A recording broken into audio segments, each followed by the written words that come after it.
এরপরে আমরা আজকের আলোচনার বিষয়গুলো সম্পর্কে আমরা আসবো। আমরা আলোচনা করতেছিলাম যে বিষয়টি নিয়ে, এটি আকীদার অত্যন্ত মৌলিক গুরুত্বপূর্ণ বিষয়। সেটি হচ্ছে আহলে সুন্নাত ওয়াল জামাত শব্দের ইস্তিদলালের ক্ষেত্রে, দলিল গ্রহণের ক্ষেত্রে এবং দলিল গ্রহণ ও দলিল পেশের ক্ষেত্রে আহলে সুন্নাত ওয়াল জামাত যে সমস্ত মূলনীতির অনুসরণ করবে, সেই মূলনীতিগুলোর 6ষ্ঠ মূলনীতি আলোচনা হয়েছে, 6 নম্বর মূলনীতি আলোচনা হয়েছে। আজকে 7 নম্বর মূলনীতি আলোচনা করব। 7 নম্বর মূলনীতি হচ্ছে ইয়াজিবুল ইলতিজাম বিল আলফাজ আশ-শারঈয়্যাতি ফিল আকীদা ওয়া তাজান্নুবুল আলফাজ আল বিদঈয়্যাতি আল্লাতী আহদাসাহা আন-নাস। আকীদার ক্ষেত্রে ওয়াজিব হচ্ছে, অপরিহার্য হচ্ছে আল ইলতিজাম বিল আলফাজ আশ-শারঈয়্যা, শরীয়ত যে পরিভাষা দিয়েছে, শরীয়ত যে শব্দগুলো প্রয়োগ করেছে, সেই শব্দগুলো অবশ্যম্ভাবীভাবে ব্যবহার করা, সেই শব্দগুলো ব্যবহার করা, সেই শব্দগুলো গ্রহণ করা, সেই শব্দগুলো ব্যবহার করা। এবং যে সমস্ত শব্দের মধ্যে বেদাতীরা যে সমস্ত শব্দ আবিষ্কার করেছে, বেদাতীরা যে সমস্ত শব্দ আবিষ্কার করেছে বা যে সমস্ত শব্দ বেদাতের কারণে আবিষ্কার হয়েছে, সেই সমস্ত শব্দ পরিহার করা, বর্জন করা। এটা আমি বলেছি যে মূলনীতিগুলো খুবই শর্ট, কিন্তু মূলনীতির মধ্যে বহু গুরুত্বপূর্ণ কথা রয়েছে। প্রথম যে কথাটুকু সেটা হচ্ছে শব্দগুলো আমরা যেগুলো ব্যবহার করব, সেগুলো আকীদার ক্ষেত্রে শরীয়ত যেগুলো অনুমোদন দিয়েছে, সেই শব্দগুলো ব্যবহার করতে হবে। আসুন, শরীয়ত যে সমস্ত শব্দের অনুমোদন দিয়েছে সেগুলো ব্যবহার করার ক্ষেত্রে আমাদের প্রথম আসবো আমরা আল্লাহ রাব্বুল আলামিনের নামের ক্ষেত্রে। আল্লাহ রাব্বুল আলামিনের নামের ক্ষেত্রে শরীয়ত যে শব্দের অনুমোদন দিয়েছে, যে সমস্ত নাম আল্লাহ রাব্বুল আলামিন সাব্যস্ত করেছেন এবং আল্লাহ রাসূল সাল্লাল্লাহু আলাইহি ওয়াসাল্লাম সাব্যস্ত করেছেন, সেগুলো আমরা সাব্যস্ত করবো, ঠিক কিনা? এবং যে নাম আল্লাহ রাব্বুল আলামিন সাব্যস্ত করেন নাই, যে নাম আল্লাহ রাসূল সাল্লাল্লাহু আলাইহি ওয়াসাল্লাম সাব্যস্ত করেন নাই, সেগুলো সাব্যস্ত করতে পারবো কিনা? সেগুলো আমরা সাব্যস্ত করবো না। সেগুলো আল্লাহ রাব্বুল আলামিনের নাম হতে পারে না, সেগুলো আল্লাহ রাব্বুল আলামিনের নাম হতে পারে না, সেগুলো সাব্যস্ত করাও জায়েজ নেই। আহলুল কালাম, মুতাকাল্লিমিনরা আল্লাহ রাব্বুল আলামিনের নামের ক্ষেত্রে একটা শব্দ বেশি ব্যবহার করেন। এমনকি আল্লাহ রাব্বুল আলামিন ক্ষমা করে দিন, মুখতাসার আল আকীদা তাহাউইয়া, আকীদা তাহাউইয়ার মধ্যে, এর মুখতাসারের মধ্যে ইমাম তাহাউই রাহমাতুল্লাহ আলাইহি, আবু জাফর তাহাউই রাহমাতুল্লাহ আলাইহি, তিনিও তার মুখতাসারের মধ্যে আল্লাহ রাব্বুল আলামিনের নামের ক্ষেত্রে কাদিম শব্দটি ব্যবহার করেছেন। কাদিম, আল আজহালি এই শব্দটি ব্যবহার করেছেন। কাদিম বলা হয় তাকে মূলত যার কোনো আদি নেই, মানে যার কোনো আগ নেই, এটা হচ্ছে কাদিম। কিন্তু আল্লাহ সুবহানাহু ওয়া তাআলা অথবা তার রাসূল সাল্লাল্লাহু আলাইহি ওয়াসাল্লাম কোথাও কাদিম শব্দ এভাবে ব্যবহার করেন নাই। সুতরাং এই কাদিম শব্দটুকু শরঈ কোনো শব্দ নয়, আল্লাহ রাব্বুল আলামিনের ক্ষেত্রে এটি প্রয়োগ করা যাবে না, এটি শরঈ কোনো শব্দ নয়।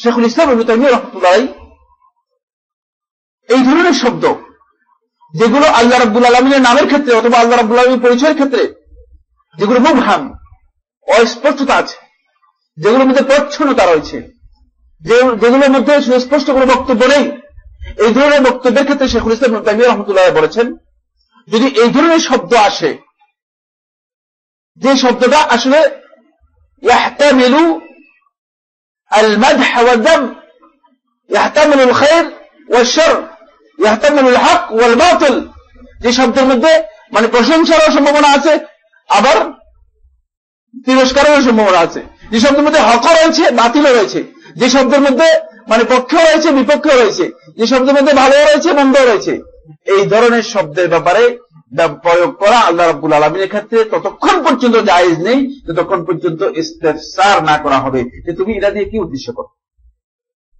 যেমন সাকার শব্দটা, আল্লাহ সাকার, অনেকখানে বইয়ের মধ্যে দেখেছি, কেউ কারা আসলে আকীদার উপর তত পড়ালেখা না থাকলে বই লেখা এটা চারটিখানি ব্যাপার নয়। এখন তো লেখক রহমতুল্লাহ আলাইহি হয়ে যায়, 3টা বই সামনে রেখে বললে না, এটা থেকে 1 লাইন, প্রথম লাইন এই বই থেকে, 2 লাইন এই বই থেকে, 3 লাইন এই বই থেকে, এভাবে কদিন। আর এখন লিখতে হয় না, আরেকটা সুবিধা হয়ে গেছে, সেটা হচ্ছে বই সামনে রাখার দরকার নেই, বইগুলো এখন নেটে পাওয়া যায়। নেটে পাওয়া যায়। এখন শুধু কাট পেস্ট করতে করতে মানে কাট পেস্ট করে লেখক রহমতুল্লাহ আলাইহি হয়ে যায়। নাউজুবিল্লাহ। এটি আসলে বিভ্রান্তি। আমরা অনেকে লেখক হওয়ার জন্য বেশি বেশি নিজেকে মনে করি যে লেখক হতে পারলেই আমি মনে হয় বিশাল কিছু হয়ে গেলাম। আল্লাহকে ভয় করুন। আল্লাহর ভয়ের কারণে অনেকে লিখতে পারেন না। অনেকে লিখে রাত্রে লিখেন, সকালবেলায় ছিঁড়ে ফেলেন না, ভয় আল্লাহ রাব্বুল আলামিনের ভয়। যদি কোনো কারণে ভুল হয়ে যায়, যদি কোনো জিনিস আসলে আমি যেটা বুঝেছি সেটা না হয় অন্যটা হয়ে যায়, যদি আল্লাহ রাসূল সাল্লাল্লাহু আলাইহি ওয়াসাল্লামের এই কথাটা এভাবে না হয় অন্যভাবে বিশ্লেষণ হয়ে যায়, তাহলে তো আমি বিপদগ্রস্ত হয়ে যাই। এবং এটা যতদিন পর্যন্ত থেকে যাবে ততদিন পর্যন্ত আমি আল্লাহ রাব্বুল আলামিনের দরবারে মানে জিজ্ঞাসার সম্মুখীন হয়ে যাব। তো এই জন্য অনেকে মানে কঠিন বিষয়টা কিন্তু খেয়াল রাখবেন, এটা সহজ বিষয় নয়। কিন্তু এই সহজ লেখক রহমতুল্লাহ হয়ে যায় যদি আল্লাহ শাখা। একটা বই দেখেছি, কোথায় দেখেছি, আমার কাছেও থাকতে পারে, অনেক বই আছে, কিন্তু কার লেখা তা বলতে পারবো না এই মুহূর্তে। তো এখন সাকার বলতে তিনি কি বুঝাচ্ছে? তিনি যদি সাকার বলতে বুঝান আল্লাহ রাব্বুল আলামিনের জাত সত্তা রয়েছে, আল্লাহ রাব্বুল আলামিনের জাতের অস্তিত্ব রয়েছে এবং আল্লাহ রাব্বুল আলামিনের জাতের একটা ধরন সূরত রয়েছে, আকৃতি রয়েছে, তাহলে ঠিক বলেছেন, কোন সন্দেহ নেই, এটা জায়েজ। তাকে জিজ্ঞেস করতে হবে সাকার বলতে আপনি কি বুঝাচ্ছেন, সেটা স্পষ্ট করতে হবে। আর যদি সাকার বলতে তিনি বুঝেন যে আল্লাহ রাব্বুল আলামিনের আকার আমাদের মতো এরকম একটা আকৃতি রয়েছে, মানুষের আকৃতি যে আকৃতি, সেই আকৃতির মতো একটা আকৃতি রয়েছে, অথবা সৃষ্টির আকৃতির মতো একটা আকৃতি রয়েছে, নাউযুবিল্লাহি মিন যালিক, এটা মিথ্যা। কারণ লাইসা কামিসলিহি শাই, তার মতো কোনো আকৃতি নেই। এবং এই শব্দটুকু এটা সালফে সালিহিনকেও ব্যবহার করেন নাই, সালফে সালিহিনকেও ব্যবহার করেন নাই। সুতরাং এটা শরঈ কোনো শব্দ নয়, শরীয়ত অনুমোদিত কোনো শব্দ নয়। এই জন্য এই শরীয়ত অনুমোদিত শব্দ নয় যেটি, সেটি ব্যবহার করা উচিত নয়। সেটা আল্লাহ রাব্বুল আলামিনের নামের ক্ষেত্রে বললাম। অনুরূপ ভাবে আল্লাহ রাব্বুল আলামিনের সিফাতের ক্ষেত্রেও, আল্লাহ রাব্বুল আলামিনের যে সমস্ত সিফাত সাব্যস্ত হয়েছে সেগুলোর ক্ষেত্রেও সুনির্দিষ্ট ভাবে আল্লাহ রাব্বুল আলামিন যে সমস্ত সিফাত সাব্যস্ত করেছেন নিজের জন্য, রাসূলুল্লাহ সাল্লাল্লাহু আলাইহি ওয়াসাল্লাম যে সমস্ত সিফাত সাব্যস্ত করেছেন নিজের জন্য, সেগুলো সাব্যস্ত করতে হবে। আর যেগুলো সাব্যস্ত করে না সেগুলো সাব্যস্ত করতে পারবেন না। শরীয়ত অনুমোদিত শব্দগুলো আপনাকে ব্যবহার করতে হবে, বিদআতি শব্দ ব্যবহার করা যাবে না। বিদআতি শব্দ যতই গ্রহণযোগ্য হোক সেটা ব্যবহার করতে পারবেন না, কারণ এটা বিদআতের একটা বড় ধরনের লক্ষণ। যেমন কাশফ কি জিনিস, এটা বিদআতি আবিষ্কার। এখন আপনি বলেছেন না কাশফ তো একটা ভালো কথা হতে পারে, এবং আমি বলি যে না, ভালো কথা যদি হতো তাহলে অবশ্যই শরীয়ত এই পরিভাষাকে গ্রহণ করত, শরীয়তের মধ্যে অবশ্যই এই পরিভাষা আসতো। কিন্তু যেহেতু এই পরিভাষা আবিষ্কার করেছে বিদআতিরা, যেহেতু বিদআতি পরিভাষা, সুতরাং এই পরিভাষা ব্যবহার করা ইসলামের মধ্যে কোনো বৈধতা নেই। এই পরিভাষা ইসলাম ব্যবহার করতে দেবে না, এই পরিভাষা ব্যবহার করতে ইসলাম দেবে না। ইসলাম এই পরিভাষা কখনো গ্রহণ করবে না। অনুরূপভাবে বিদআতি পরিভাষা আরো বহু আছে। বিদআতিরা হাজার রকমের পরিভাষা আবিষ্কার করেছে। তাসাউফ, এখন যে কোনো একজন লোক এসে আমাকে বলতে পারে যে সাইফুল্লাহ ভাই, তাসাউফের মধ্যে যে জিনিসগুলো আছে রাকায়েকের মধ্যে একই জিনিস আছে। কিতাবুর রাকায়েক যদি আপনি হাদিসের কিতাবগুলোর মধ্যে দেখেন, কিতাবুর রাকায়েকের মধ্যে যে সমস্ত কথাগুলো আলোচনা করা হয়েছে, তাসাউফের মধ্যেও সেই একই কথাই আলোচনা করা হয়েছে। একই বিষয়ের মধ্যে সামান্যতম কোনো পার্থক্য নেই, মানে বিষয়গুলো একই। কিন্তু তাসাউফের মধ্যে কিছু দৃষ্টিভঙ্গি বা কিছু পদ্ধতি তারা আবিষ্কার করেছে, সেই পদ্ধতিগুলো রাকায়েকের মধ্যে নেই, কিন্তু বিষয়বস্তু এক। এখন তাহলে আপনি রাকায়েক শব্দ ব্যবহার করতে পারলে আপনি তাসাউফ শব্দ ব্যবহার করবে না। আমি বলবো যে না, এই তাসাউফ শব্দটা যেহেতু বেদাতিরা ব্যবহার করেছে, বেদাতিরা আবিষ্কার করেছে, ইসলামে এই বেদাত ব্যবহার করা সালফে সালেহিন কখনো ব্যবহার করতেন না। সালফে সালেহিন বেদাতিদের এই ধরনের কোন শব্দই প্রয়োগ করতেন না। এই জন্য ইলমুল কালাম কখনো সালফে সালেহিন গ্রহণ করেননি।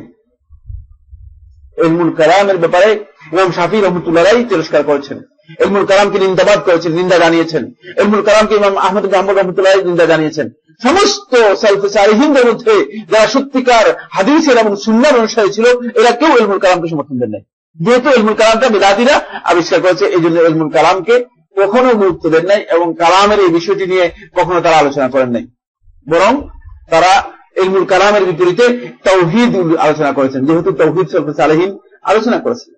তাওহীদকে গ্রহণ করেছেন। তাওহীদ ইসলামী পরিভাষা, ইসলামী পরিভাষাটুকু তারা গুরুত্ব দিয়েছেন, ইসলামী পরিভাষা তাকে তারা গ্রহণ করেছেন, ইসলামী পরিভাষাকে তারা গ্রহণ করেছেন। সুতরাং আমরা ইসলামী পরিভাষা গ্রহণ করব। والألفاظ المجملة المحتملة للخطأ والصواب يستفسر عن معناها। এরপরে বলা হচ্ছে যে সমস্ত শব্দ অস্পষ্ট আছে, সম্ভাবনাময় আছে, ভুলও হতে পারে, শুদ্ধও হতে পারে, এগুলো অবশ্যই সুনির্দিষ্ট অর্থ জেনে নিতে হবে। যেমন আপনি বাসায় গেলেন, বাসায় গিয়ে আপনি আপনার ওয়াইফকে বলবেন যে পানি দেন, পানি দাও। আপনি পানি দাও বলে ঘর থেকে বের হোক, পানি দাও না বলে যে ঘর থেকে বের হোক। এখন ঘর থেকে বের হও, আপনি কি তারা কি ঘর থেকে তাড়াই দিচ্ছেন, তালাক দিয়ে দিচ্ছেন, না আপনি কি বুঝাচ্ছেন? এখন এটা একটা মুবহাম কথা, বুঝে আসছে? এখন সে যদি কাজে মানে সবাই কান্নাকাটি করে লোকদেরকে একত্রিত করে বলবে আমাকে তালাক দিয়ে দিয়েছে, আমাকে তো ছেড়ে দিয়েছে, বুঝে আসছে কিনা? এমন তালাকের মাসালা পর্যন্ত, এমনকি এক বন্ধু আমার কাছে চিঠি লিখেছে এবং ফটো আছে যে তিনি তার স্ত্রীকে ভয় দেখানোর জন্য তালাক দেবে বলছে, আর স্ত্রী কান্নাকাটি করে সারা দুনিয়ার মানুষ সব একসাথে করে আমাকে তালাক দিয়ে বরবাদ করবো, মানে শেষ অবস্থা, তালাক দিয়ে দিয়েছে সব শেষ। আসলে তালাক দেবে বলছে। এমনকি এটার উপর আরেক মুফতি সাহেব ফতোয়া দিতে বলছে, হ্যাঁ আপনার স্ত্রী তালাকি হয়ে গেছে। এখন আপনি বললেন যাও আপনার ওয়াইফকে ঘর থেকে বের হয়ে যাও, মুহতামাল সম্ভাবনাময় শব্দ। আর আপনি কি তালাকে ইচ্ছা করছেন না কিসের ইচ্ছা করছেন? এখন ইউস্তাফসার আপনাকে জিজ্ঞেস করবে, মুফতি সাহেব এসে বলবে যে ঘর থেকে বের হয়ে যাবে, কি বুঝাচ্ছে? তালাকের কথা বলতেছেন, তালাক বুঝাচ্ছেন না কি বুঝাচ্ছেন? যদি আপনি বলেন যে হ্যাঁ আমি তালাকে যে আমি চাইছি যে তাকে তালাক দিয়ে দেওয়ার জন্য, তাহলে এর মাধ্যমে তালাক হয়ে যাবে, এর মাধ্যমে এক তালাক হয়ে যাবে, যেহেতু আপনার নিয়তটা স্পষ্ট হয়ে গিয়েছে। বক্তব্য স্পষ্ট ছিল কিন্তু বক্তব্যকে আপনি কথার মাধ্যমে স্পষ্ট করে দিলেন। এই জন্য বলা হচ্ছে এই ধরনের সম্ভাবনাময় শব্দ যখন শরীয়তের মধ্যে আসবে তখন আহলে সুন্নাত ওয়াল জামাত এই বিষয়ে স্পষ্ট করে নেবে, বিষয়টি স্পষ্ট করে নেবে। ঘরের মধ্যে গেলেন, স্ত্রীকে বললেন যে তুমি হারাম। আরে আমি হারাম মানে আমি কি? এখন এটা আপনাকে কি করতে হবে? ইস্তাফসার, জিজ্ঞেস করা হবে হারাম দ্বারা কি তালাক বুঝিয়েছেন, না হারাম দ্বারা অন্য কি বুঝিয়েছেন? হারাম দ্বারা আপনি কি বুঝিয়েছেন, নাকি হারাম দ্বারা আপনি তার উপর কসম করতেছেন? কোনটা করতেছেন? হারাম অনেকগুলো অর্থ বহন করে শরীয়তের পরিভাষায়। এখন ওই শরীয়তের পরিভাষার মধ্যে ইস্তেফসার করে বিষয়টি স্পষ্ট করে তারপরে এটাকে বিধান দিতে হবে। সম্ভাবনার উপর নির্ভর করে কোনো বিধান দেওয়া হবে না। সুতরাং হারাম দিয়ে যেটা সহি কথা সেটা যদি বুঝান, শরীয়তের পরিভাষার মধ্যে হারাম বলতে যেটা বুঝায় সেটা হচ্ছে আপনি আপনার স্ত্রীকে ইয়ামিন দিচ্ছেন, কসম দিচ্ছেন, তাহলে কসম বর্তাবে, কসমের উপর যাবে। ওমা কানা বাতিলান রুদ্দা, যদি হারাম দিয়ে বুঝান যে না হারাম দিয়ে আমি উদ্দেশ্য করছি না কিছু না, আমি তাকে ঠাট্টা করলাম, তাহলে আপনার এই কথা বাতিল হয়ে যাবে। বলবে না এটা কোনো গুরুত্বই নেই, ফালতু কথা। ইসলামী শরীয়তের শব্দগুলো ঠিক শরীয়ত অনুযায়ী মানে প্রযোজ্য হবে। যে শরীয়ত যে সমস্ত শব্দকে যে পরিভাষায় ব্যবহার করেছে সেটাকে সেই পরিভাষায় ব্যবহার করতে হবে। মূলত শরীয়তের পরিভাষার একটা গুরুত্ব রয়েছে। আজকে আলোচনা একটা প্রসঙ্গ নিয়ে আলোচনা করতে চাই, সেটা হচ্ছে সময় তো করে শেষ হয়ে গেছে, আর কতক্ষণ চলবে? আর চলবে না। আর যেই প্রসঙ্গটা নিয়ে আমি আলোচনা করতে চাই সেটা হলো শরীয়তের পরিভাষাগুলোকে আমরা আসলে গুরুত্ব দিই না। আমরা শরীয়তের পরিভাষাগুলোকে বিকৃত করে দিয়েছি। এবং এই বিষয় সম্পর্কে যখন আমি একটি আলোচনার মধ্যে তুলে ধরেছিলাম তখন আমাদের এক মুরব্বী, নাম বললে আপনারা তাও চিনে যাবেন, তিনি বললেন যে আপনি এটার জন্য এত অস্থির হয়ে গেছেন কেন এবং এটা নিয়ে এত বাড়াবাড়ি করতেছেন কেন? তো আমি বললাম যে বাড়াবাড়ি এই জন্য করেছি যে শরীয়ত যেহেতু এটাকে এভাবে নামকরণ করেছে, সুতরাং শরীয়ত এটাকে এভাবে নামকরণ করার গুরুত্বটুকু ততক্ষণ পর্যন্ত সাব্যস্ত হবে না যতক্ষণ পর্যন্ত সেই পরিভাষাকে আমরা সেভাবে গ্রহণ না করি। যেমন আসসালাহ, নামাজ, আসসালাহ এটা নাম দিয়েছে নামাজ। এখন আসসালাহ, এই সালাতের যে পরিভাষাটুকু রয়েছে, এই পরিভাষা আপনি সালাত বলতে যেটা বুঝায়, সালাত বলতে যেটা বুঝায় সেটা কি আপনি নামাজের মধ্যে পাবেন কিনা? নামাজ শব্দটা ফার্সি নাম আজ থেকে এসেছে, কারো প্রতি নম হওয়া, কারো প্রতি নম হওয়া, নমস্কার করা, এটার সাথে সালাতের কোন সম্পর্ক আছে কিনা আপনারা কি মনে করেন? আছে? আদৌ কোনো সম্পর্ক নেই। সালাতের পরিভাষার সাথে এই নামাজের শব্দের সাথে কোন সম্পর্ক নেই, শুধুমাত্র নামাজ বানিয়ে নিয়েছি আমরা, এছাড়া আর কিছুই না। সালাতের শাব্দিক অর্থ হচ্ছে দোয়া। পরিভাষায় সালাত অনেকগুলো অর্থে ব্যবহৃত হয়ে থাকে, তার মধ্যে আল্লাহ রাব্বুল আলামিনের পক্ষ থেকে যদি সালাত হয় সেটা রহমত, ফেরেশতাদের পক্ষ থেকে সেটা ইস্তিগফার, ক্ষমা প্রার্থনা করা। তারপরে যদি বান্দার পক্ষ থেকে হয়ে থাকে সেটা হচ্ছে আল্লাহ রাব্বুল আলামিনের কাছে ক্ষমা প্রার্থনার জন্য দোয়া করা, আল্লাহ রাব্বুল আলামিনের কাছে দোয়া চাওয়া, আল্লাহ রাব্বুল আলামিনের কাছে নিজে দোয়া চাওয়া। এরপরে যদি সৃষ্টি জগতের অন্য মাখলুকাতের দিকে সালাতকে সম্পর্কিত করা হয়, তাহলে এর অর্থ হয়ে থাকে আল্লাহ রাব্বুল আলামিনের কাছে বিভিন্ন বরকতের জন্য দোয়া করা, বরকতের জন্য আল্লাহ রাব্বুল আলামিনের কাছে চাওয়া। সালাতের এতগুলো অর্থ পরিভাষায় ব্যবহার করা হয়ে থাকে যে সালাতকে যদি আপনি নামাজ বলেন, তাহলে নামাজের মাধ্যমে এই পরিভাষাগুলো বুঝতে পারবেন কিনা? এটা আমরা নামাজের মাধ্যমে বুঝতে পারবো? নামাজের মাধ্যমে এটা আমাদের কাছে স্পষ্ট হবে না, নামাজের মাধ্যমে আমরা এটা বুঝতে পারবো না। এই জন্য আসলে ইসলামী শরীয়তের পরিভাষাগুলো খুবই গুরুত্বপূর্ণ। যেমন আসিয়াম আর রোজা, মানে আকাশ পাতাল পার্থক্য। আসিয়াম হল ইমসাক, ইমামত থাকেন ওয়াল ইমসাক আন আসিয়াম মাখসুসা। সিয়ামের অর্থ করা হয়েছে অভিধানের মধ্যে, সিয়ামের দুটি অর্থ করা হয়েছে, হয়তো কমপ্লিটলি বিরত থাকা অথবা সুনির্দিষ্ট বস্তু থেকে বিরত থাকার নাম হচ্ছে সিয়াম, এটা হল শাব্দিক অর্থ। আর সিয়ামের রোজা যদি অর্থ করা হয়ে থাকে, রোজার অর্থ কি? রোজার অর্থ হচ্ছে পড়ে দেয়া। দুটার সাথে কোনো মিল নেই, কোন ধরনের মিল নেই। এখন সিয়ামকে আমরা রোজা হিসেবে জানি এবং রোজা হিসেবে আমরা ইমান, ইমানের শাব্দিক অর্থ কি? আর ইমানকে আমরা মানে বিশ্বাস, বিশ্বাসের সাথে ইমানের মানে কিছু সম্পর্ক থাকলেও মানে মৌলিক কোন সম্পর্ক নেই, মৌলিক কোন সম্পর্ক নেই। কারণ হচ্ছে বিশ্বাস, শুধু বিশ্বাসকে ইমান বলা হয় না, শুধু বিশ্বাসকে ইমান বলা হয় না। এই জন্য আমরা আসলে ইসলামের যে পরিভাষাগুলো রয়েছে সেই পরিভাষাগুলোকে আমরা বিকৃত করে নিয়েছি, মানে আমরা নিজেদের পরিভাষায় মনে করি যে ইসলামের পরিভাষাগুলোকে ব্যবহার করছি। আসলে ওয়াজিব হচ্ছে যেটা, সেটা হলো শরীয়তের পরিভাষা। আহলে সুন্নাত ওয়াল জামাত যখন ব্যবহার করবেন তখন শরীয়তের পরিভাষার উপর ভিত্তি করেই মানে বক্তব্য দেবেন এবং শরীয়তের পরিভাষাগুলোকে শরঈ অর্থে ব্যবহার করা হবে। আকীদার ক্ষেত্রে এটি অপরিহার্য, আকীদার ক্ষেত্রে এটি অপরিহার্য। এর কথা অর্থ কি? এর কথা অর্থ হচ্ছে এই, আকীদার ক্ষেত্রে যদি আল্লাহ রাব্বুল আলামিনের নুজুলকে, আল্লাহ রাব্বুল আলামিন অবতীর্ণ হন, নেমে আসে, নাজিল হন, এই নুজুলকে যদি আপনি আকীদার ক্ষেত্রে নুজুল হিসেবে না রেখে যদি এটাকে অন্য ব্যাখ্যা করেন, তাহলে আকীদার ক্ষেত্রে এটা গ্রহণযোগ্য হবে কিনা? এই জন্য শরীয়তের আকীদার ক্ষেত্রে ওই আলফাজ শরঈয়া, শরীয়ত যে শব্দগুলো ব্যবহার করেছে সেই শব্দগুলোকে অবশ্যই কি করতে হবে? ব্যবহার করতে হবে, সেগুলোকে গ্রহণ করতে হবে। যেমন আল ইস্তিওয়া, আল্লাহ রাব্বুল আলামিন ইস্তিওয়াকে আকীদার ক্ষেত্রে ইস্তিওয়া যে অর্থে ব্যবহার করেছেন ঠিক সেই অর্থে ব্যবহার করতে হবে, সেই শব্দ সেই মানে সেই মানা এখানে নিতে হবে, সেই অর্থ সেখানে নিতে হবে। কিন্তু আকীদার ক্ষেত্রে কোন অবস্থাতেই এই ধরনের কোন মানে বিকৃত করার, এগুলো অবব্যাখ্যা করার কোন সুযোগ নেই, অথবা এমন কোন শব্দ ব্যবহার করার বৈধতা নেই যেগুলো তাবিরের অবকাশ রাখে, অথবা যেগুলো বেদাতি দৃষ্টিভঙ্গি বা বেদাতিরা যেগুলো আবিষ্কার করেছেন সেগুলো কোন অবস্থায় আকীদার ক্ষেত্রে গ্রহণযোগ্য নয়। এটি শব্দের ক্ষেত্রে আহলে সুন্নাত ওয়াল জামাত অত্যন্ত সতর্কতার সাথে অগ্রসর হতেন। এর কারণ আছে, কারণ হচ্ছে শব্দ মূলত মানুষদেরকে সহি ধারণা থেকে বিকৃত করে দেয়, সহি ধারণা থেকে বিকৃত করে দেয়। কারণ আপনি যদি সহি ধারণাটা ইহসানের সহি ধারণা নেন, ইহসান সম্পর্কে রাসূলুল্লাহ সাল্লাল্লাহু আলাইহি ওয়াসাল্লাম হাদিসে জিবরীলের মধ্যে বলেছেন, আন তা'বুদাল্লাহা কাআন্নাকা তারাহু ফাইন লাম তাকুন তারাহু ফাইন্নাহু ইয়ারাক। ঠিক না? ইহসানের এই ধারণাটুকু নেন, আন তা'বুদাল্লাহ, যে তুমি আল্লাহ রাব্বুল আলামিনের ইবাদত করবে, কাআন্নাকা তারাহু, মনে হচ্ছে যে তুমি আল্লাহকে দেখছো। ফাইন লাম তাকুন তারাহু, যদি তুমি আল্লাহ রাব্বুল আলামিনকে না দেখো, ফাইন্নাহু ইয়ারাক, আল্লাহ রাব্বুল আলামিন তোমাকে দেখছেন। এটা হচ্ছে ইহসানের পরিভাষা।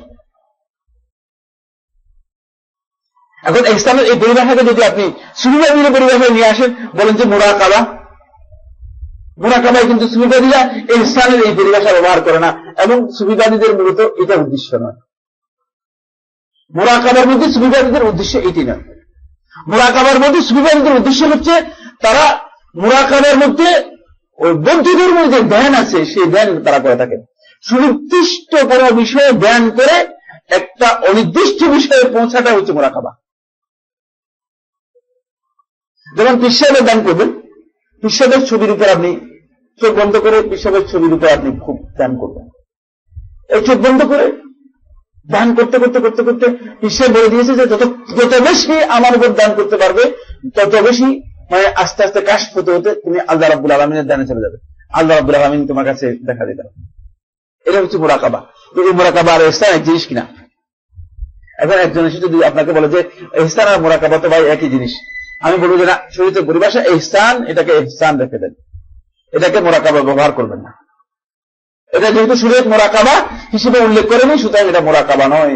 মুরাকাবা এটি সুফিদের পরিভাষা, সুতরাং সুফিদের এই পরিভাষা বেদাতি পরিভাষা। যেহেতু বেদাতিটা আবিষ্কার করেছে, সুতরাং এটা বেদাতি পরিভাষা হওয়ার কারণে এই বেদাতি পরিভাষাকে বেদাত হিসেবে রেখে দিব।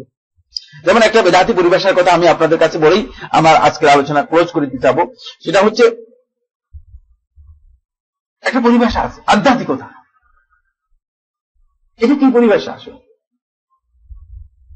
স্পিরিচুয়াল, আধ্যাত্মিকতা মানে এটা এমন একটা পরিভাষা যেটার সাথে ইসলামের আসলে সামান্য কোনো সম্পর্ক নেই। ইসলামে হয়তো আপনার কাজ সেটা কাউলি হবে, মুখের মাধ্যমে হবে, ঠিক আছে, মুখের মাধ্যমে হবে, অথবা ফেআলি হবে আপনার অঙ্গ প্রত্যঙ্গের মাধ্যমে, অথবা ইতিকাদি হবে, কালবি হবে, অন্তরের মাধ্যমে, অন্তরের মাধ্যমে হবে। কিন্তু আধ্যাত্মিকতা কোন জিনিস ইসলামের মধ্যে নেই, ইসলামের পরিভাষার পরিপন্থী। এটি মূলত সুফিরা আবিষ্কার করেছে, এবং এটি আবিষ্কার করেছে মূলত যারা মনে করে থাকে যে আত্মা পরমাত্মার সাথে যে সম্পর্ক হয়ে থাকে, এই পরমাত্মার সাথে এই মহাসম্পর্কের নাম হচ্ছে আধ্যাত্মিকতা, যেটা আসলে মানে কোন ধরনের মানে স্বাভাবিক কোন দৃষ্টির মাধ্যমে যেটাকে অবলোকন বা যেটাকে আয়ত্ত করা সম্ভব নয়, সেটা হচ্ছে আধ্যাত্মিকতা। এটার সাথে ইসলামের সামান্যতম কোনো সম্পর্ক নয়। এই পরিভাষাটুকু ইসলামের গ্রহণযোগ্য নয় এবং এটি বর্জনীয় পরিভাষা, এটা বেদাতি পরিভাষা। এই বেদাতি পরিভাষাগুলো তো আমাদের মধ্যে সবচেয়ে বেশি স্থান পাচ্ছে, এবং আমরা দেখবেন যে আমাদের আলেম ওলামা সহ আরম্ভ করে এমনকি বহু আলোচক, মানে বহু ভালো আলোচক, তারা খবর নেই, মানে এগুলো সম্পর্কে খবর নেই। তারা মনে করেন যে আল্লাহ মানে এই আধ্যাত্মিকতা, এই পরিভাষাটা একটা উত্তম পরিভাষা। আসলে এটা ইসলামী পরিভাষা নয়। এই জন্য আহলে সুন্নাত ওয়াল জামাত ইসলামী যে পরিভাষা রয়েছে সেই পরিভাষাকে গ্রহণ করতেন, এবং বেদাতি যে পরিভাষা আছে সেই পরিভাষা তারা ইস্তেদলালের ক্ষেত্রে কখনো গ্রহণ করতেন না, কখনো গ্রহণ করতেন না, এবং বেদাতি পরিভাষাকে তারা প্রাধান্য দিতেন না। সেটা বেদাতি পরিভাষা যদি স্পষ্ট হয় তাহলেও সেটা বর্জনীয়, আর অস্পষ্ট যদি হয় তাহলে সেটা স্পষ্ট করে সেটাকে বর্জন করতে হবে, যেটা আমরা কয়েকটা উদাহরণের মাধ্যমে স্পষ্ট করেছি। আমার মনে হচ্ছে যেন আমরা যে উদাহরণগুলো দিয়েছি সেগুলো উদাহরণগুলো আকীদার মৌলিক বিষয়, কিন্তু মানে মৌলিক বিষয়ের সাথে সম্পৃক্ত। যদি আকীদার উপর আপনাদের কিছু স্পষ্ট আইডিয়া থাকে তাহলে আপনাদের এই বিষয়গুলো বুঝতে, উপলব্ধি করতে সহজ হবে।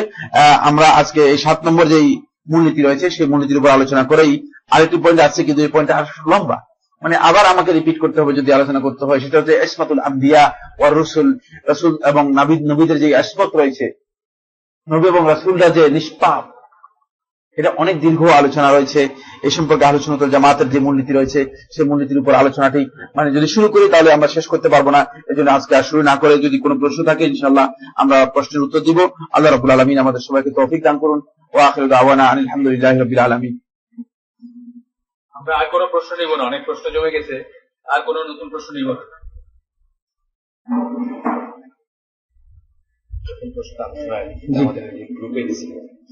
একটা প্রশ্ন আমাদের ইমেল গ্রুপে দিছে একজন, যে গতকাল নিকটতমের কোন মসজিদে গতকাল জুমার সময় খুব ফজিলত বর্ণনা করছিল সহবেলাতে। তার প্রশ্ন ছিল যে এই মসজিদে জেনে শুনে নেক্সট টাইম যাওয়া কি তার উচিত হবে কিনা? না, মসজিদে চিন্তা তো কোনো অসুবিধা নেই, কিন্তু আপনার যে বক্তব্যগুলো দিয়েছে সেই বক্তব্যগুলো গ্রহণ করার কোনো সুযোগ নেই, যেহেতু এগুলো সহিহ হাদিস দ্বারা সাব্যস্ত হয়নি, এগুলো গ্রহণযোগ্য নয়, এগুলো বর্জনীয়। কিন্তু মসজিদে যেতে আপনার কোনো অসুবিধা নেই, মসজিদে এই ধরনের বিভ্রান্ত লোক বহু থাকবে। আর আমরা আমাদের খেয়াল রাখতে হবে যে মানে এগুলোকে আমরা একদিনে মসজিদগুলো বর্জন করে দিলে তাহলে মসজিদ তো শেষ পর্যন্ত শয়তানই দখল করবে, শেষ পর্যন্ত পুরো মসজিদে শয়তান চলে আসবে। বরং মসজিদগুলোর মধ্যে মানে হক কথা বলার জন্য মসজিদে যাওয়াটা উচিত, মসজিদে যাওয়াটা উচিত, এবং সেটা মসজিদগুলোতে প্রয়োজনে গিয়ে মসজিদের লোকদের মধ্যে দাওয়াতি কাজ করা দরকার, সহি দাওয়াতি কাজের জন্য। বরং ইমাম সাহেবকে মানে সেখানে প্রশ্নবিদ্ধ করে যাতে এই ধরনের কোনো বক্তব্য না দিতে পারে সেই ধরনের মানে তিনি যাতে করে স্পষ্ট মানে সহি বক্তব্য যেটা আছে সে সম্পর্কে, যে আমরা জানি যে সহি বক্তব্য হচ্ছে এই হাদিসগুলো যেগুলো রয়েছে এগুলো মিথ্যা হাদিস এবং দুর্বল হাদিস। আপনি যে বলতেছেন এগুলো কি সব মিথ্যা হাদিসগুলো বলতেছেন, তাহলে মিথ্যা হাদিসগুলো না বললে ভালো হয় না। যদি সেভাবে মানে মেসেজটা পৌঁছায় দেওয়া যায়, অন্তত মানুষের মধ্যে কনফিউশন তৈরি করা যায়, মানে আমি বিভিন্ন আলোচনা করি যে এই আলোচনা আমি জানি যে এই আলোচনায় কোনো সন্দেহে কোনো ফায়দা হবে না, কিন্তু কনফিউশন তৈরি করবো, মানে এই আলোচনার মাধ্যমে একটা কনফিউশন তৈরি করবো, মানে টার্গেটটাই আমার সেখানে খেয়াল থাকে যে এই আলোচনার মাধ্যমে একটা কনফিউশন তৈরি করে দেবো। কনফিউশন তৈরি করলে লাভ হবে এই লোকরা মানে তাদের যে একটা বদ্ধমূল ধারণা ছিল, এই বদ্ধমূল ধারণাটা শেষ হয়ে গেল, ভেঙে গেল, এই বদ্ধমূল ধারণাটা ভেঙে গেল। এখন সেই মানে চিন্তা করবে যে আসলে ব্যাপারটা কি, আসলে ব্যাপারটা কি, মানে ব্যাপারটা কি করতে করতে এক পর্যায়ে দেখা যাবে যে সে জানার একটা মানে অবস্থা তৈরি হবে, আস্তে আস্তে জানার পথ উন্মোচিত হবে, জানার পথের দিকে এগিয়ে আসবে। এই জন্য আমাদেরকে এগুলো কাজ করতে হবে। এগুলো আপনি মসজিদ থেকে বেরিয়ে চলে আসলেন, এর অর্থ কি? এর অর্থ হলো আপনি নিজেকেই মানে গুটাই ফেললেন, নিজেকে গুটানোর কোনো সুযোগ নেই।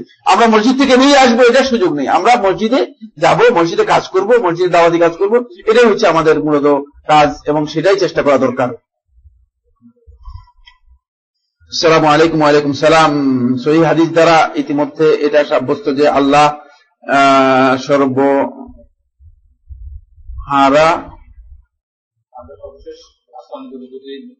আল্লাহ সুবহানাহু ওয়া তাআলা প্রতি রাতেই নিচে নেমে আসেন এবং বান্দাদের ক্ষমা করেন। তারপরে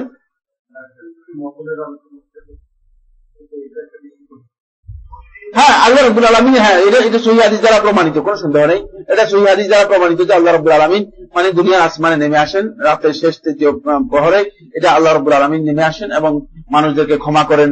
সুতরাং এটা সহিহ হাদিসের সাথে এটা কোনো কন্ট্রাডিকশন নেই এবং এটা ভিন্নভাবে বলার কোনো দরকার নেই। এই রাতের অতিরিক্ত ফজিলতের জন্য এটি প্রমাণিত নয়, এটা সত্য কথা, ঠিকই বলেছেন। বার্মিকি কারা বিষয়টি একটু পরিষ্কার করবেন। বার্মিকিরা হচ্ছে এদেরকে বারামেকা বলা হয়েছে, মানে এরা একটা দল মানে অগ্নি পূজারক ছিল মূলত। এই অগ্নি পূজারকরা একসময় ষষ্ঠ হিজরির শেষের দিকে ইসলাম গ্রহণ করেছে।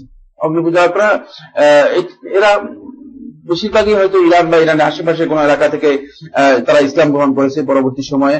এটা একটা জাতির নাম, এটা একটা জাতি, একটা গোষ্ঠীর নাম। এদের মানে পরিপূর্ণ পরিচয় জানতে হলে আমাকে আবার আরেকবার দেখতে হবে, হয়তো বর্তমানে এরা মানে এদের কি পরিচয় রয়েছে, বর্তমান পরিচয় সম্পর্কে আমার জানা নেই। মেরাজের রজনীতে রাসূলুল্লাহ সাল্লাল্লাহু আলাইহি ওয়াসাল্লাম তার শাহাদাত লাভ করেছেন, বর্ণনাটি সহিহ কিনা এটা শুধুমাত্র একজন বর্ণনাকারী তার তাফসীরের মধ্যে কোন রকম সনদ ছাড়া এমনি উল্লেখ করে দিয়েছেন এবং এটার উপর নির্ভর করে অনেক আলোচক, অনেক লেখক, অনেক গ্রন্থ প্রণেতা, ওই অনেক লেখক রহমতুল্লাহ আলাইহি যারা বই দেখে লেখেন এই ধরনের বই শেষ পর্যন্ত সবগুলো বইয়ের মধ্যে এগুলো লিখে দিয়েছেন। এগুলোর কোনো ভিত্তি নেই, এগুলোর কোনো ভিত্তি নেই, একেবারে এইটার কোনো সনদই নেই, মানে এই বর্ণনার কোনো সনদই নেই, এটা একেবারে সনদবিহীন একটি বর্ণনা, এটি কোনো সহিহ সনদে সাব্যস্ত হয়নি। লা আসলাহু ভিত্তিহীন একটি বর্ণনা রাসূলুল্লাহ সাল্লাল্লাহু আলাইহি ওয়াসাল্লাম দিকে সম্পর্কিত করা হয় থাকে, যেটা রাসূলুল্লাহ সাল্লাল্লাহু আলাইহি ওয়াসাল্লাম করেছেন কিনা কোন ধরনের সহিহ বর্ণনার মাধ্যমে, এমনকি দুর্বল বর্ণনার মাধ্যমে সাব্যস্ত হয়নি। আল্লাহকে কি সৃষ্টিকর্তা বা বিষ্ণু বলে ডাকা যায়? সৃষ্টিকর্তা আল্লাহ রাব্বুল আলামিনকে বলা জায়েজ রয়েছে, সৃষ্টিকর্তা আল্লাহ রাব্বুল আলামিনকে বলা যায়, কিন্তু বিষ্ণু এটা বলা জায়েজ নেই। এটা মূলত এটা একটা হিন্দুদের একটা সুনির্দিষ্ট পরিভাষা এবং সুনির্দিষ্ট একজন দেবতাকে বিষ্ণু বলা হয়ে থাকে, এই কারণে এটি ব্যবহার করা বৈধ নয় বা উচিত নয়। সিজদায় যাওয়ার আগে মাটিতে পা রাখবে নাকি হাত রাখবে? মাটিতে হাত রাখার বিষয়ে অধিকাংশ আহলে হাদিস বক্তব্য দিয়েছেন, দুটি সহিহ সনদে সাব্যস্ত হয়েছে। সারা পৃথিবীতে একদিন ঈদ পালন নিয়ে একটু আলোচনা না, সারা পৃথিবীতে একদিন ঈদ পালন করা নিয়ে আমরা আলোচনা করব না, যেহেতু সারা পৃথিবীতে একদিনে সূর্য উদয় হয় না, অস্ত যায় না, চাঁদও উঠে না। সুতরাং রাসূলুল্লাহ সাল্লাল্লাহু আলাইহি ওয়াসাল্লাম ঈদ পালনের ব্যাপারে বলেছেন, সুমু লিরুয়াতিহি ওয়া আফতিরু লিরুয়াতিহি, তোমরা রোজা রাখো চাঁদ দেখে, তোমরা সিয়াম পালন করো, ইফতার করো, ঈদ করো চাঁদ দেখে। চাঁদ দেখেই আমাদেরকে ঈদ করতে হবে, চাঁদ যদি না দেখি তাহলে আমরা ঈদ করবো না। এটাই হচ্ছে সহিহ সুন্নাহর আলোকে সহিহ বক্তব্য। ব্যাংকে চাকরির ব্যাপারে ইসলামের বিধান কি? ব্যাংকে চাকরি করা ইসলামে জায়েজ, কিন্তু সেটি সুদ ভিত্তিক বা কনভেনশনাল যে ব্যাংক রয়েছে এগুলোতে কোনো অবস্থায় জায়েজ নেই, যেহেতু সেখানে সুদ আছে। যদি ব্যাংকের এমন কোন শাখায় চাকরি করে যেখানে ইন্টারেস্টের কোনো কারবার নেই, তবে চাকরি কি হালাল না? যদি সুদভিত্তিক ব্যাংক হয়ে থাকে এই চাকরি হালাল নয়, এই চাকরি থেকে নিজেকে গুটিয়ে নিতে হবে। বিশ্ব ব্যাংকের বাংলাদেশের শাখায় ইন্টারেস্টের সংশ্লিষ্টতা নেই এমন বিভাগে চাকরি করার বিধান কি? বিশ্ব ব্যাংকের বাংলাদেশ শাখায় নাই, কিন্তু বিশ্ব ব্যাংকের মূল কাজই হচ্ছে মূলত সারা পৃথিবীতে সুদকে প্যাট্রোনাইজ করা। সারা পৃথিবীতে সুদের মুরব্বী হচ্ছে কে? সুদের মূল মুরব্বীকে বিশ্ব ব্যাংক। সুতরাং মানে বিশ্ব ব্যাংকের মূল কাজই হচ্ছে সুদের উপর এবং পুরা লেনদেন হচ্ছে সুদের ভিত্তিতে। সুন্নাত, নফল, মুস্তাহাব, মুবাহ এগুলোর সংজ্ঞা উদাহরণ দ্বারা বলবেন না, এত লম্বা আলোচনা আমরা করতে পারবো না, শরীর করাচ্ছে না। আজকে অনেকগুলো প্রোগ্রাম করে আসছি, অনেক ক্লাস করে গিয়েছি এখানে প্রোগ্রাম করার জন্য, অনেকগুলো প্রোগ্রাম করে আবার এখানে আসলাম। তারপর এখানে আমি মনে করছি আলোচনা মানে সংক্ষেপ করবো, কিন্তু তাও সংক্ষেপ করিনি। সুন্নাত, নফল, মুস্তাহাব, মুবাহ নয়, সুন্নত, নফল, মুস্তাহাব এগুলো একই পরিভাষা, এগুলোর স্ট্যাটাস এক, বুঝে আসছে? এগুলোর স্ট্যাটাস এক। এগুলোকে এক পরিভাষায় বলা হয় আল মানদুব, আল মারগুব, পছন্দনীয়, যেটা যে ব্যাপারে মানে উৎসাহ করা হয়েছে, যেটা পছন্দনীয়, যেটা ভালো কাজ, এটাকে এক পরিভাষায় মুস্তাহাব অথবা মানদুব অথবা মারগুব বলা হয় থাকে। এটা রাসূলুল্লাহ সাল্লাল্লাহু আলাইহি ওয়াসাল্লামের সহিহ হাদিস দ্বারা যদি আমল সাব্যস্ত হয় সুন্নাহর মাধ্যমে, এই জন্য এটাকে সুন্নাত বলা হয়। আর যদি হাদিস দ্বারা সাব্যস্ত না হয় থাকে এমনি ভালো কাজ, নফল অতিরিক্ত, নফলটা অতিরিক্ত কাজ। আর মুবাহ হচ্ছে এমন কাজ যে কাজ করলে তাকে তিরস্কার করা হবে না, তাকে শাস্তি দেওয়া হবে না, তাকে সওয়াবও দেওয়া হবে না, সওয়াবও নেই, গুনাহও নেই, এমন কাজটাকে মুবাহ বলা হয় থাকে। মুবাহ কাজ শরীয়তের মধ্যে লা ইউতাআব্বাদু বিহি, এর মাধ্যমে আল্লাহ রাব্বুল আলামিনের ইবাদত সাব্যস্ত হয় না, এর মাধ্যমে আল্লাহ রাব্বুল আলামিনের ইবাদত করা যায় না, শুধু এমনি মুবাহ, এমনি জায়েজ করা হয়েছে।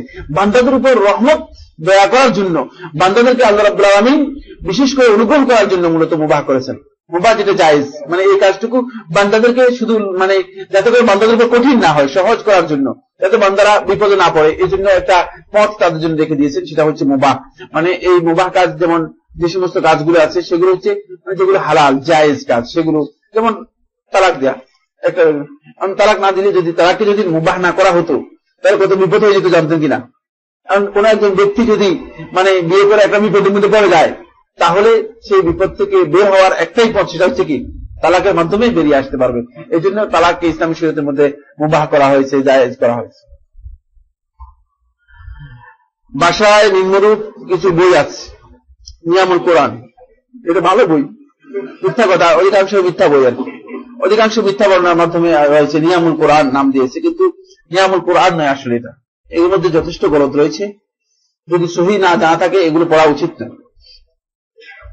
তারপরে আরেকটা আনিসুল হক, আনিসুল হক, জাফর ইকবাল ইত্যাদি লেখকের উপন্যাস, এই সমস্ত উপন্যাস, আল্লাহর কিতাবই সবচেয়ে উত্তম উপন্যাস, আল্লাহর কিতাবই সবচেয়ে ভালো কিতাব। যদি আল্লাহর কিতাবকে সত্যিকার ভাবে উপলব্ধি করতে পারেন তাহলে আর এত বই, এত সময় কোথায় আসলে, কোথায় আপনারা এত সময় বের করতেছেন কোথায়? আমি তো কোরআন এবং হাদিস ছাড়া উপন্যাস পড়ার সময় পাচ্ছি, কোথায় আপনাদের এত সময় কোথায় আমি জানি না, আমি তো দেখতেছি। হ্যাঁ, এই জন্য এই সমস্ত বইগুলো বাসায় রাখতে চাচ্ছি না। তাই বইগুলো কি বিক্রি করা যাবে নাকি পুড়িয়ে ফেলতে হবে? না, বিক্রি করা যায়, বিক্রি করা যায়, যদি কেউ উপকৃত হতে পড়তে চাইছে পড়তে পারে, বিক্রি করা যায় আছে, এগুলো বিক্রি করা যায়, তবে এগুলো মানে পুড়িয়ে ফেললে ভালো, যেহেতু মানে এগুলো প্রচার করা উদ্দেশ্য নয়, প্রচার করা উদ্দেশ্য নয়, বিক্রি করা যায়, যেহেতু এগুলো বিক্রি করা হারাম নয়। মোবাইল ফোনে কোরআন হাদিস সংরক্ষণ করে রাখার বিধান কি? এটি জায়েজ রয়েছে। মোবাইল ফোনে কোরআন এবং হাদিস সংরক্ষণ করতে পারেন এবং মোবাইল ফোনে কোরআন তেলাওয়াত করতে পারেন, এগুলো জায়েজ রয়েছে, এগুলো হারাম নয়, এগুলো রাখতে পারেন। অর্থাৎ অনেক সময় মোবাইল নিয়ে টয়লেটে যেতে হয়, সেখানে টয়লেটে যেতে কোনো অসুবিধা নেই, আপনি সেটা মোবাইল মানে কোরআনে কারীম অথবা হাদিস অথবা এই ধরনের কোনো কিছু টয়লেটে এগুলো কি করবেন না, ওপেন করবেন না, টয়লেটে মোবাইল ওপেন না করলে এগুলো, কিন্তু টয়লেটের, কারণ এই মোবাইলের ভিতরে যা কিছু আছে এটা কি মানে টয়লেটের মধ্যে আছে নাকি? না, এটা মোবাইলের মেমোরির মধ্যে রয়েছে, এটা কিছুই না, মেমোরিটাও কিছুই না। মেমোরিটা তালাশ করে যদি আপনি 1000 বছর সময় দিয়ে যদি মেমোরির মধ্যে থেকে এটা বের করার জন্য চেষ্টা করেন, পারবেন নাকি? কিছু পাবেন নাকি মেমোরির মধ্যে? কিছুই পাবেন না। সুতরাং এটা একটা বিষয়, সেটা আসলে কিছুই নেই, আসলে কিছুই নেই, সবকিছুই আছে এর মধ্যে, বুঝে আসছে কিনা? আসলে কিছুই নেই, সবকিছু আছে। সুতরাং এটা এভাবে নিতে হবে, এটি জায়েজ, এটি না জায়েজ কিছুই না, এটা ব্যবহার করবেন না, মানে কোরআন কারীম টয়লেটের মধ্যে গিয়ে সেটা ওপেন করবেন না, টয়লেটে গিয়ে কোরআন তেলাওয়াত শুরু করবেন না, এটি জায়েজ নেই। কোরআনের শবে বরাত সম্বন্ধে কোন সূরার কোন আয়াত এসেছে তার অর্থ কি? না, কোন সূরার কোন আয়াত আসেনি, তার অর্থও নেই, কোন আয়াত আসেনি, শুধু ইন্না আনজালনাহু ফি লাইলাতিন মুবারাকাতিন, এটি লাইলাতুল কদর সম্পর্কে এসেছে।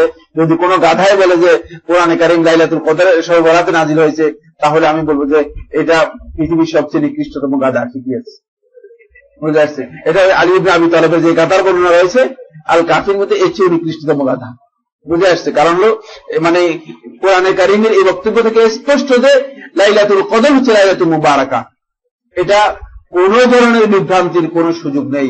এরা যদি কেউ বলে থাকেন তাহলে তারা সত্যিকার অর্থে মানে কোরআনেই বুঝে নাই, কোরআন কারীম বুঝে নাই। বলা হয় দোয়াই ইবাদত, এটা বলা হয় না, এটা হাদিস। আর দোয়া বলে ইবাদা, দোয়াই ইবাদত। ইবাদত এবং দোয়া দুটো একই অর্থে ব্যবহৃত হয়ে থাকে, দুটার একেবারে স্ট্যাটাস সমান। দোয়া যেটা সেটাই ইবাদত। এই জন্য দোয়া আল্লাহ রাব্বুল আলামিনের জন্য, ইবাদত আল্লাহ রাব্বুল আলামিনের জন্য। দোয়া কোন অবস্থায় কারো কাছে করা যাবে না, তেমনি ভাবে ইবাদতও কারোর জন্য করা যাবে না, দোয়াও কারোর জন্য কারোর কাছে করা যাবে না। আমি যদি বলি যে নামাজি ইবাদত, এতে কি ভুল হবে? অবশ্যই ভুল হবে, অবশ্যই ভুল, মানে মহাভুল হবে। ইবাদত তো অনেকগুলো, তার মধ্যে আপনি নামাজি ইবাদত আর বাকিগুলো ইবাদত নয়, এ কথা বলার কোনো বৈধতা নেই। আর যেহেতু হাদিস দ্বারা এটি সাব্যস্ত হয়নি, অনেক নিজে আবিষ্কার করলে কোনো জিনিস চলবে না, এটা ইজতিহাদের বিষয় না, ইজতিহাদের বিষয় নয়। ইজতিহাদ করে আমি আবিষ্কার করলাম যে নামাজি ইবাদত, এটা রাসূলুল্লাহ সাল্লাল্লাহু আলাইহি ওয়াসাল্লাম বলেছেন কিনা? বরং নামাজ ছাড়া অসংখ্য ইবাদত রয়েছে। হজ ইবাদত না, সিয়াম ইবাদত না, সেগুলো ইবাদত। সুতরাং আপনি নামাজি ইবাদত কিভাবে বলতেছেন? মোহর বাকি রেখে স্ত্রীর সাথে মিলিত হওয়া যাবে না? যাবে, কিন্তু মোহর বাকি কতদিন রাখবেন? মৃত্যুর পর পর্যন্ত। তাহলে মৃত্যুর পরে কিভাবে দিবেন? টাকা পাবেন কোথায়? টাকা তো থাকবে না, দিতে হবে আমল নামা থেকে। আমল নামা থেকে দিতে পারবেন? কার এই সাহস আছে? আমি তো জানি না। সুতরাং আমল নামা থেকে দেওয়ার আগেই পরিশোধ করে দিন, আমল নামা থেকে দেওয়ার আগেই পরিশোধ করে দিন। আর এটা কিভাবে সম্ভব?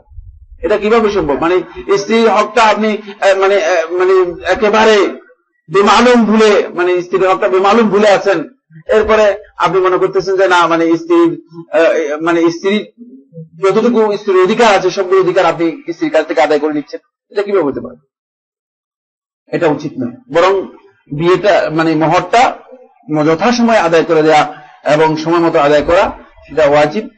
আর যদি কেউ ডিলে করেন তাহলে তিনি এই ঋণের কারণে ক্ষতিগ্রস্ত হচ্ছেন। ঋণ আল্লাহ রাব্বুল আলামিন ক্ষমা করবেন না, ঋণের কারণে তিনি ক্ষতিগ্রস্ত হবেন। বাসরাতেই পরদিনে কি ওলিমা করাটা জরুরি না? জরুরিও কিছুই না। ওলিমা করাটা মূলত এলানের জন্য জরুরি। ওলিমা করাটা এলানের জন্য, প্রচারের জন্য। বিয়ে হয়েছে এই প্রচারের জন্য ওলিমা করাটা জরুরি। এটা বাসরাতের পরের দিন নয়, এটা বাসরাতের পরের দিন। এটা মূলত বাসরাতের আগে হওয়াটাই হচ্ছে সুন্নাত। যদি কেউ আগে না করতে পারে পরে করবে, কিন্তু ওলিমা এই ওই দিনে, ঈদের বিবাহের দিনে করাটাই উত্তম। এই জন্য যেহেতু আলিনু বিন নিকাহ, তোমরা বিবাহের এলান করো। মূলত এই এলানের সাথে ওলিমার একটা সম্পর্ক রয়েছে। তাহলে লোকের আত্মীয় স্বজনরা জানতে পারবে বিয়ে হয়েছে, বিয়ে হয়েছে, বিয়ে হয়েছে মুখে মুখে বললেন, তাহলে এর চেয়ে কিপটা। কারণ মানুষ মনে করে যে কিরে বিয়ে হয়েছে, তোমাকে একটা মিষ্টি দিয়ে বলে তো বলবে, তোমাকে মুখের মধ্যে একটা মিষ্টি ঢুকা দিয়ে বলে যে বিয়ে হয়েছে। তাহলে আপনাকে দুনিয়াতে এর চেয়ে বড় কিপটা আর কেউ, আপনার চেয়ে বড় কিপটা আর কেউ থাকবে না। আপনাকে সবাই বলবে যে এই লোকটা একটা লোক, বুঝলেন, বিয়ের খবর দিচ্ছে, অথচ মানে না খাওয়ারের করে আয়োজন না মিষ্টির করে আয়োজন। এই জন্য মূলত একসাথেই আপনি বিয়ের ঘোষণার সাথে এই ওলিমা করাটাই হচ্ছে সুন্নাত। এবং এটা মূলত বিয়ের সম্পর্ক, বিয়ের সাথে এটা সম্পর্ক হয়েছে। বিয়ের ঘোষণাটা যাতে করে